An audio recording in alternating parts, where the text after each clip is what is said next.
Alors, il est prêt. Oui, il est vraiment prêt, lui. Prends de respiration. Alors, bonjour et bienvenue à cette deuxième ronde du débat oratoire de l'édition 2016 des Jeux du commerce. Nous avons les équipes 20 et 18, respectivement représentant le gouvernement et l'opposition. Alors, je répète pour les gens ici présents, la résolution du gouvernement. Alors, qu'il soit résolu que le gouvernement du Canada mette en place un programme fédéral de tarification du carbone. Be it resolved that the government of Canada creates a federal carbon pricing program. Alors, Monsieur le Premier ministre, je sais que vous êtes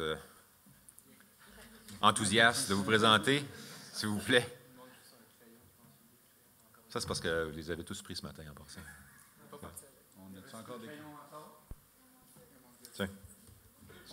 On en a un ici. Oh, vous avez.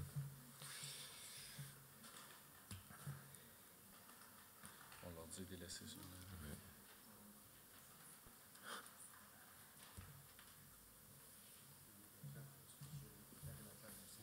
C'est beau.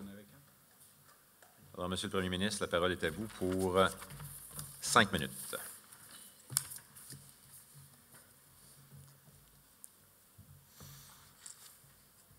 Monsieur le Président, membres de l'opposition, membres du gouvernement, je suis fier aujourd'hui de vous présenter une résolution qui nous amène finalement au 21e siècle.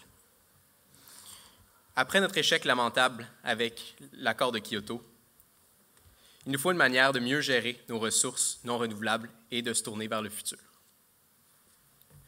On ne veut surtout pas laisser notre planète détruite à nos générations qui nous suivent. De grands dommages ont déjà été faits et il nous faut une solution active. C'est pourquoi, nous, membres du gouvernement, nous voulons mettre en place un programme fédéral de tarification du carbone. Dans nos adresses, nous toucherons 4 points. Les 4 points suivants. L'environnement, au niveau de la recherche et le développement, donc le réinvestissement de l'argent que nous allons recevoir grâce à cette tarification du carbone. Au point de vue économique, et au point de vue de l'image canadienne à l'étranger. Je toucherai les 2 premiers points et mes collègues suivront. Donc, au point de vue de l'environnement, on est tous conscients des dommages qui sont faits à l'environnement. 97% des scientifiques s'entendent pour dire que c'est l'homme qui est responsable du réchauffement climatique. Donc, c'est dur de le nier maintenant. On voit des conséquences désastreuses en Chine, par exemple, où il y a du smog. Il y a eu à Noël, à Montréal récemment, où on a eu 17 degrés. C'est des trucs ridicules et on peut attribuer ça facilement au réchauffement climatique. Et cette taxe au carbone aidera à diminuer les émissions qui seront faites. Et donc, des événements comme ceux-ci risquent de moins se produire. Nous voulons donc nous tourner vers le futur, nous tourner vers les générations qui nous suivent et aussi, d'une certaine manière, utiliser les connaissances des Canadiens, les connaissances pour trouver une solution au problème du gaz à effet de serre. Et c'est pourquoi, mon deuxième point, en fait, où allons-nous mettre l'argent que nous allons recevoir? Ce ne sera pas réinvesti dans les infrastructures, des ponts, des routes. Non, ça va être utilisé à 3 fins. Premièrement, la recherche pour des nouvelles technologies renouvelables. Ensuite, un fonds pour aider en cas de catastrophe naturelle, comme on a vu le lac Mégantic, où il y a eu le train qui a explosé dans la ville, ou certains événements semblables. On veut aussi être capable de réparer les dommages qui ont été faits par du déboisement ou d'autres événements grâce à ces fonds. En ce moment, je crois que c'est très dur d'être contre cette résolution parce qu'on s'entend, au Canada, on n'a pas réussi à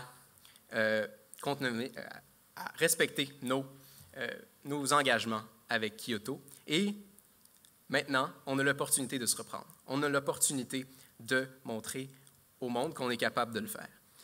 Et donc, en investissant tout cet argent que nous recevons dans la recherche, dans un fonds pour aider à avoir une réponse rapide dans le cas, parce que ça peut contaminer les sols, ça peut contaminer jusqu'à la nappe phréatique et autres dommages qui sont irréparables. Et aussi pour reprendre le dessus, en fait, au Canada, en fait, reboiser nos forêts qui ont été coupées, décontaminer les cours d'eau qui ont été affectés par cette exploitation de nos ressources non renouvelables. On est conscient que ce n'est pas une solution au problème du réchauffement climatique, mais nous croyons que c'est un très bon pas dans la bonne direction. En faisant ça, on va motiver les compagnies à réduire leur consommation. On sait que le temps arrive, il faut réagir. C'est un problème qui est très gros et qui s'en vient et qui coûtera cher si on ne parvient pas à changer nos méthodes. Et c'est un début, c'est une manière de chercher d'autres méthodes d'exploitation, chercher d'autres méthodes de transport, chercher d'autres méthodes. Et vraiment, ici, avec cette résolution, nous croyons, membres du gouvernement, que ça aurait un effet fantastique sur le Canada en général. C'est donc parce qu'on veut pallier à la destruction de l'environnement, on veut investir dans la recherche, le développement de technologies renouvelables, on veut protéger les catastrophes qui sont possibles, on veut réparer les dommages qui sont déjà faits. C'est donc pourquoi nous sommes fiers de présenter cette résolution aujourd'hui. Merci. Merci.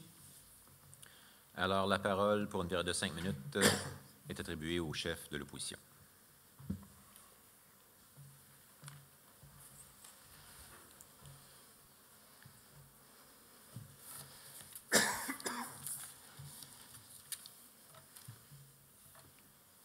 Donc, Monsieur le Président, distingués collègues, membres de l'opposition, bonjour. Donc, aujourd'hui, le gouvernement nous propose un projet de loi risqué, qui risque, par le fait même, de mettre en péril l'économie canadienne et, par conséquent, ses citoyens qui y contribuent. En ce sens, nous sommes contre un programme fédéral de tarification du carbone. Je vais diviser le temps qui m'est alloué en vous présentant nos 4 arguments principaux et par la suite, je ferai une brève conclusion pour faire un rappel de notre position. Donc, dans un premier temps, le premier argument est d'ordre économique.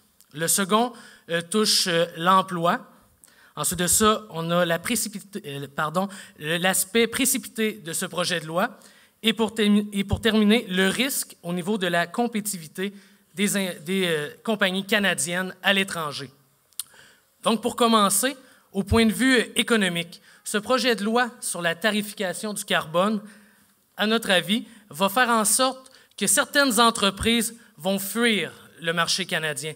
Donc, on croit vraiment que d'imposer des tarifs par rapport à l'émission de carbone, ça va faire en sorte que des entreprises vont délaisser le Canada et vont décider d'aller s'installer ailleurs où ils n'auront pas cette contrainte-là.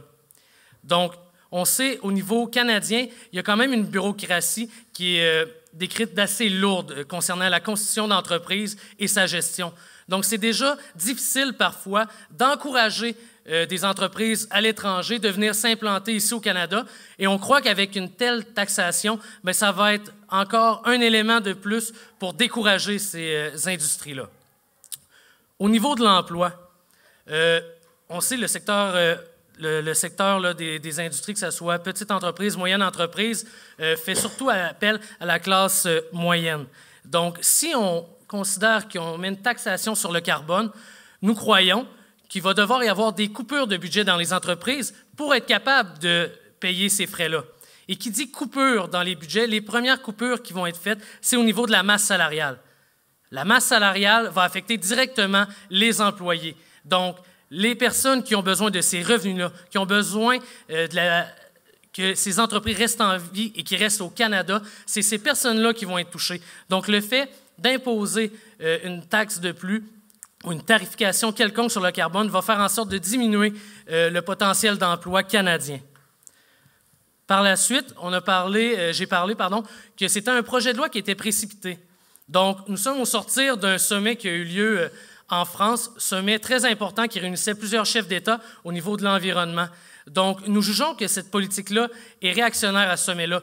On se rend compte, le Canada, le gouvernement s'est rendu compte qu'il devait rapidement s'adapter aux autres pays et nous parachute cette politique-là par rapport au carbone sans avoir vraiment pris le temps de nous décrire la façon dont il va l'appliquer et comment cette dernière va être gérée. Donc, c'est vraiment un projet qui est précipité, qui est vraiment en réaction à une situation et qui n'a pas été planifié. Donc, on est vraiment un effet de réaction face à une situation où le Canada a déjà fait piètre figure au niveau de l'environnement. Ensuite de ça, on a parlé au niveau du risque de la compétitivité. Donc, c'est important de comprendre que, comme je l'ai mentionné, il faut garder le plus d'entreprises au Canada. Et par le fait même, si on prend les concurrents qui sont aux États-Unis, eux, c'est les principaux pollueurs. Donc, c'est eux qui ont le plus de gaz à effet de serre et tout autre polluant. Donc, on croit, encore une fois, que si on impose aux entreprises canadiennes de se soumettre à des taxes sévères au niveau de l'environnement, bien, ça va faire en sorte que nos entreprises vont être beaucoup moins compétitives et vont être moins rentables parce qu'on va devoir augmenter les coûts nécessairement pour être capable d'aller chercher ces revenus-là. L'argent va devoir être prêt à quelque part. Donc, ça va être un marché beaucoup moins attrayant pour les consommateurs au niveau des entreprises canadiennes. Donc, je vous rappelle rapidement nos 4 arguments au niveau économique, de l'emploi, l'aspect précipité du projet de loi et le risque au niveau international de ce projet pour l'entreprise canadienne. C'est pourquoi, en fonction de ces 4 arguments, nous sommes contre le projet fédéral de tarification du carbone, car nous croyons que les effets vont être néfastes pour l'économie canadienne en général, et on se rappelle que cette économie, c'est les Canadiens qui y contribuent, et s'il y a des effets néfastes, bien, ça va nécessairement affecter la qualité de vie des Canadiennes et des Canadiens. Je vous remercie, M. le Président. Merci, Monsieur le Premier ministre. Alors, excusez, Monsieur le chef de l'opposition. Alors, la parole est maintenant au premier représentant du gouvernement pour une période de 5 minutes, de 3 minutes.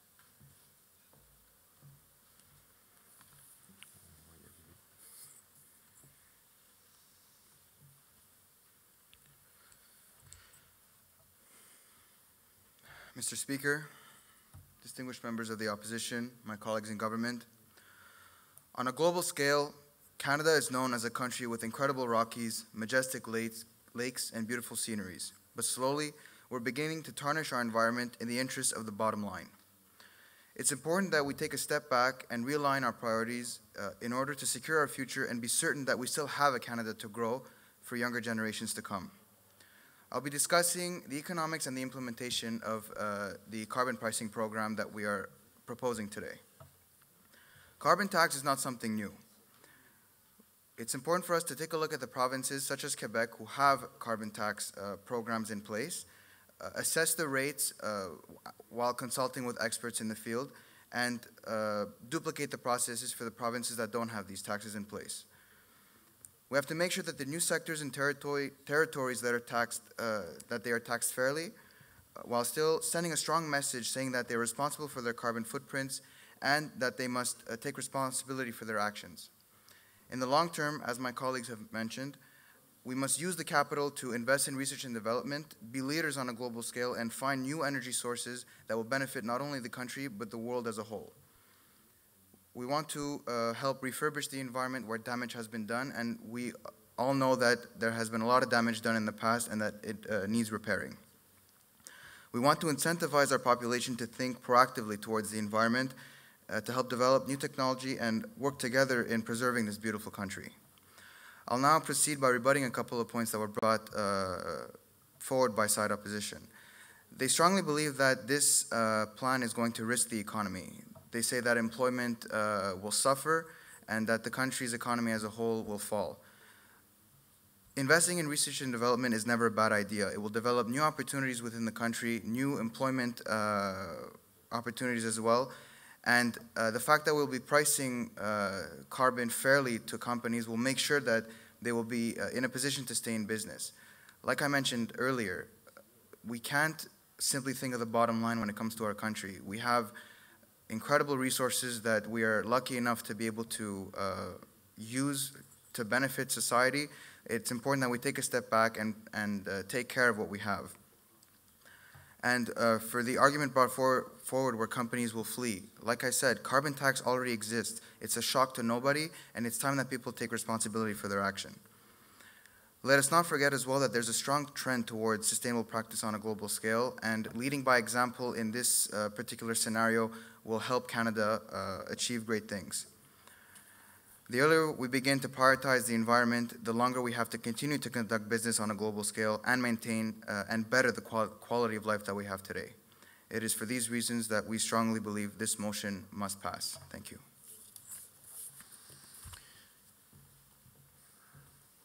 Thank you. Alors, pour une période de 3 minutes, le premier représentant de l'opposition, s'il vous plaît.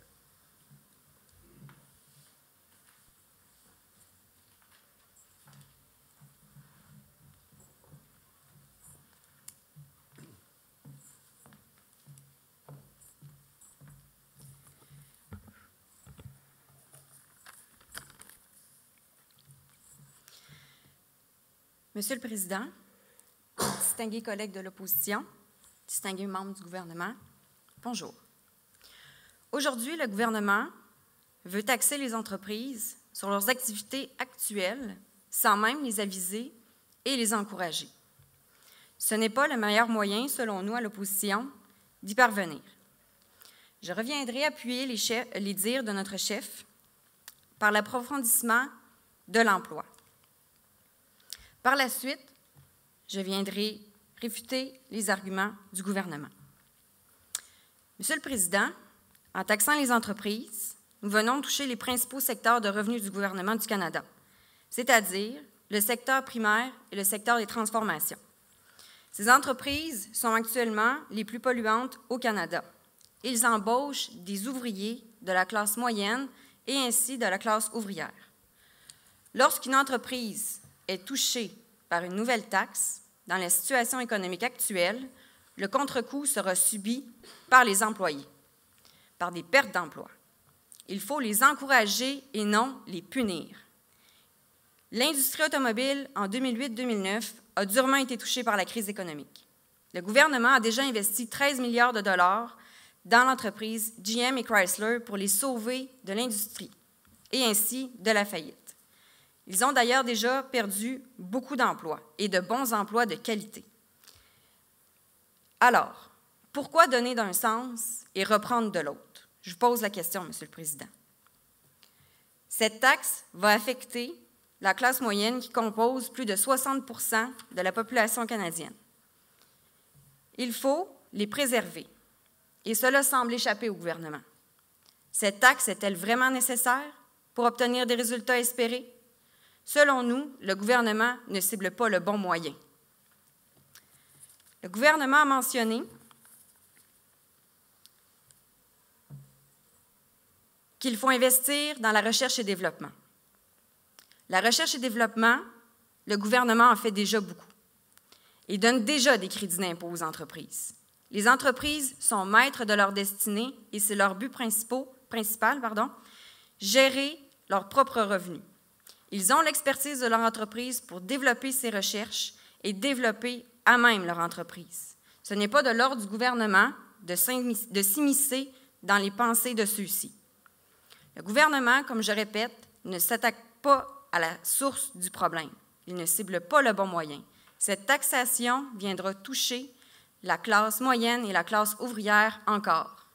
Ils vont faire fuir les entreprises et des pertes d'emplois importante pour le Canada sera subie. Merci, Monsieur le Président.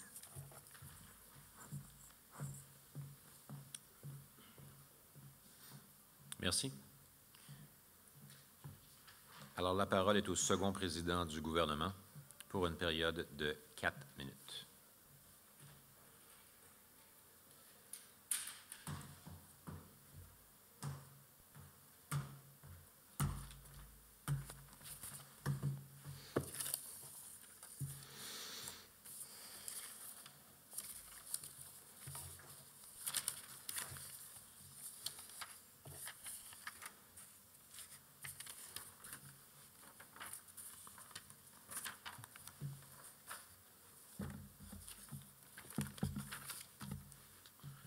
Thank you, Mr. Speaker. Members of the House, opposition, colleagues of the government. The point that will be brought up is the fourth point, that Canada should lead by example, that Canada should maintain its positive image. For 1,000 steps to be taken, we must first think of the first. If we continue to implement an environmentally sustainable practice, we may be able to influence other countries, other parts of the world, to continue and follow this trend, this progress. The unfortunate reality, though, is this current green trend or environmentally friendly practices aren't as pushed as they should be. That we need this now more than ever. What kind of country, great country, such as Canada, wouldn't push this powerful image of environmentalism? Learning from our previous mistakes, as stated from Prime Minister, such as the lack of respect of the Kyoto Treaty, which may have led to negative effects on the environment, it is now our responsibility to make up for this past mistake and go forth and have Canada protect its image. Create an environmentalism image that properly displays our overall Canadian identity. A modern and educated Canada. To bring up points brought up by side opposition, R&D isn't as prevalent as it has been. In fact, R&D has been cut left and right from many industries, and thus, through the indication, or as we said, having this carbon tax and promoting R&D within companies in order to create a more environmental, more sustainable practice, it in fact supports R&D. Europe has a European Union carbon pricing. Aren't they doing just fine? Moving a company, a powerhouse, is complicated. They can't simply pack their bags and go. Having this carbon pricing, this carbon tax, so to speak, will in fact promote better practices. It won't have large companies close their doors and decide to leave Canada. The example of tax cutting, of implementing a tax, cutting employees, of producing more layoffs, is not a good example. It comes full circle. As stated by side government, through this taxation, through the money that will be put into environmental projects, we will be promoting and developing jobs within this sector. It comes full circle. As stated, through leading by example, through the image that we wish to maintain as Canadians, and through the rebuttal brought up against side opposition, we can decide today to in fact allow this motion to pass. We, the government, urge esteemed judges, members of the House, to see this cause as urgent as it is, take that next step, and hopefully promote a more environmental, a more sustainable future for not only Canada, but for the rest of the world. Thank you.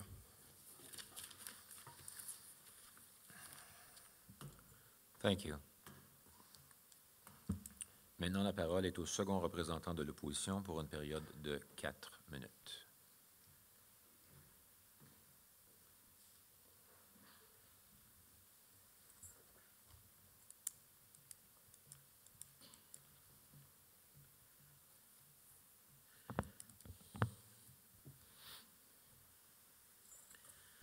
Monsieur le Président, chers membres du gouvernement, chers membres de l'opposition, tout d'abord, je vais diviser mon droit de parole en revenant principalement sur plusieurs points que le gouvernement a énumérés depuis le début de ce débat.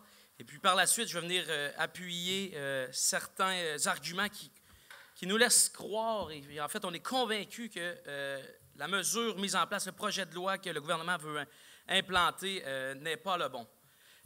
Tout d'abord, j'aimerais revenir sur le fait qu'on parle ici d'un projet de loi qui est de réaction, un projet de loi qui est précipité suite à la COP 21 à Paris qui s'est déroulée il y a quelques mois. Pour une rare fois, à l'opposition, on va l'accorder, nous sommes en accord avec un aspect très important. Le protocole de Kyoto a été un échec, et un échec monumental. Ce qu'on a voulu faire à ce moment-là, si on recule dans le passé, le Canada a voulu faire belle figure, entrer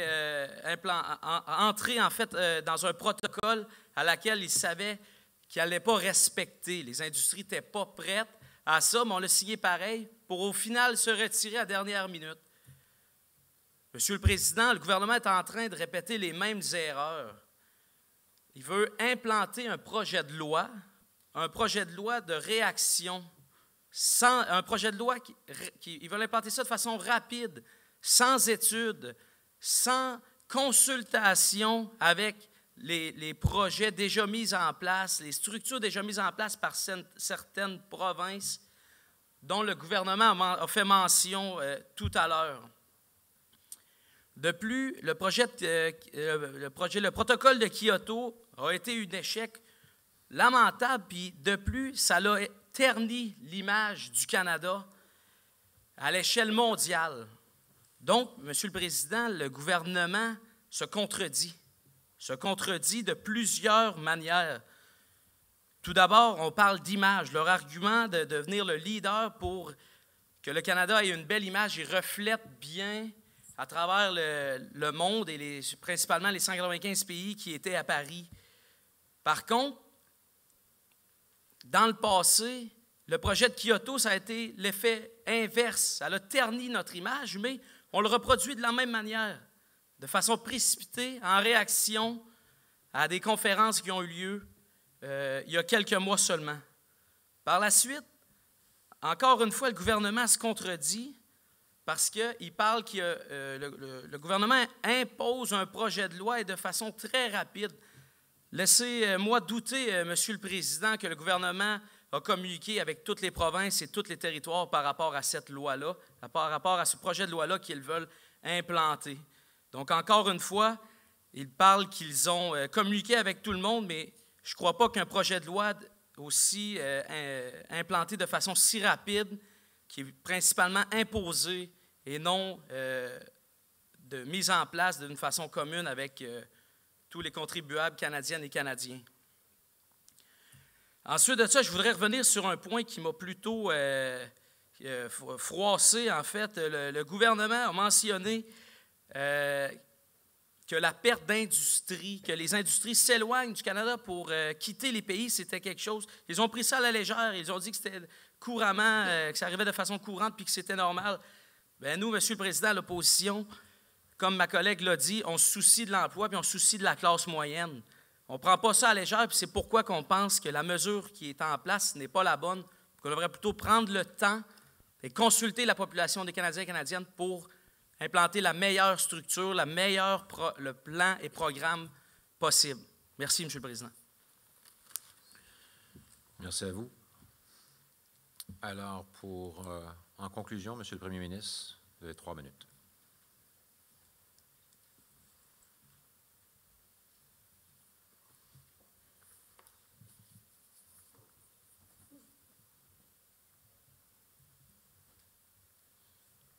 Entreprise, emploi.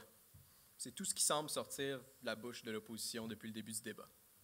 Nous, ici, ce qu'on présente, c'est vraiment un projet tourné vers le futur, tourné vers la jeunesse et aussi tourné vers le monde. On a un devoir. On est un pays industrialisé. On est un pays qui a de l'argent. On est un pays où notre population ne meurt pas de famine. Et donc, nous devons utiliser nos ressources pour aider le reste du monde à sortir de cette crise environnementale-là. On doit arrêter d'avoir peur et on doit passer la tarification du carbone. Est-ce qu'on veut attendre de voir des inondations et des sécheresses? Je ne crois pas. Et c'est notre occasion de finalement faire partie de la solution. Parce qu'on a vu les conséquences environnementales. Tout le monde le dit que l'humain en est la cause. Aussi, notre projet va créer des emplois d'une certaine manière parce qu'on investit en recherche et développement. Et on veut aussi pallier à des catastrophes possibles. L'opposition n'arrête pas de dire que notre projet de loi est précipité. Et ce n'est pas vrai. On en parle depuis des années d'une tarification de taxes au carbone. C'est un sujet depuis l'accord de Kyoto, en fait. Et certains pays, certaines provinces l'ont déjà implanté et il y a très peu de problèmes avec ça. Les entreprises ne sont pas toutes parties en masse. On n'a pas plus d'entreprises au Québec, on n'a pas plus d'entreprises en Europe. Donc, cet argument-là est déjà très faible. On a déjà mentionné qu'on allait faire une consultation avec les provinces et avec les entreprises et avec des experts pour limiter l'effet sur les entreprises. Évidemment, on ne veut pas que tout le monde fasse faillite. On veut juste avoir un coussin, un revenu qui va nous permettre de développer les ressources renouvelables, de protéger certaines zones. Et, pour revenir sur un point, c'est vrai, le secteur industriel quitte parce qu'on se spécialise au niveau des services de plus en plus. Donc, cette taxe au carbone touche une minorité d'entreprises. 74 % de nos revenus du PIB vient du secteur des services au Canada. Cette ressource que nous allons collecter grâce à cette tarification du carbone va nous aider à sortir de la noirceur qu'est les énergies non renouvelables. Ces ressources vont nous permettre une nouvelle ère au Canada. Arrêtons d'avoir peur. Il nous faut une tarification du carbone. Merci. Merci, Monsieur le Premier ministre. Alors, pour clore cette joute, je demande au chef de l'opposition de venir s'adresser à la Chambre pour une période de 3 minutes.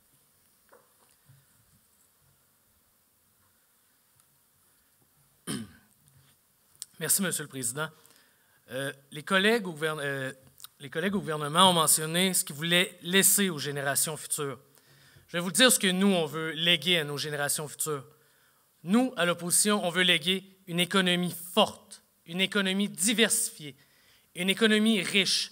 C'est cette richesse dans l'économie qui va permettre aux Canadiennes et aux Canadiens de pouvoir mettre le pain sur la table, de pouvoir payer les nombreux coûts qu'ils ont à assumer. Donc, c'est la richesse de l'économie qui, selon nous, est la base au Canada. Ensuite de ça, comme je l'ai mentionné, nous croyons que la tarification sur le carbone va avoir un effet direct sur les Canadiennes et les Canadiens. On l'a mentionné, notamment au niveau de la perte d'emploi et de la classe moyenne. Cette classe moyenne-là, comme ma collègue l'a mentionné, représente plus de 60 % des emplois au Canada. Donc, c'est 60 % du secteur du travail qui risque d'être touché. Le gouvernement a également mentionné on ne veut pas que tout le monde fasse faillite. Mais nous, on vous dit à l'opposition, on ne veut pas qu'une entreprise fasse faillite.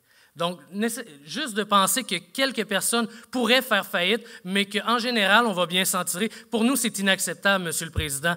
Nous croyons que chaque entreprise canadienne se doit d'être défendue et le gouvernement canadien doit faire en sorte que ces entreprises-là puissent avoir une vision à long terme et ne soient pas menacées par une tarification supplémentaire. Déjà qu'il y a des mesures qui sont assez restrictives et qui font en sorte que certaines entreprises ont peine à survivre. Donc, je vous rappellerai également le rôle du gouvernement fédéral. Comme mon collègue l'a également mentionné, c'est important. Le rôle du gouvernement est de soutenir les initiatives des provinces. Donc, nous croyons que ce sont des projets qui devraient être discutés davantage. Le gouvernement canadien ne devrait pas simplement arriver et essayer d'imposer une tarification, mais bien d'en discuter davantage avec les provinces afin d'en venir à un consensus et de pouvoir à ce moment-là avoir des projets qui sont équitables pour toutes les provinces et qui reflètent la réalité canadienne. Donc, pour conclure, je vais vous rappeler rapidement nos arguments. Dans un premier temps, il y avait un argument économique, donc de faire peur aux entreprises canadiennes. Il y avait l'aspect de l'emploi qui est très préoccupant selon nous parce qu'on croit que ça va mettre en péril les emplois canadiens. Il y avait l'aspect précipité de ce projet-là qui a été prouvé à de nombreuses occasions par mes collègues. et le risque au niveau de la compétitivité des entreprises canadiennes.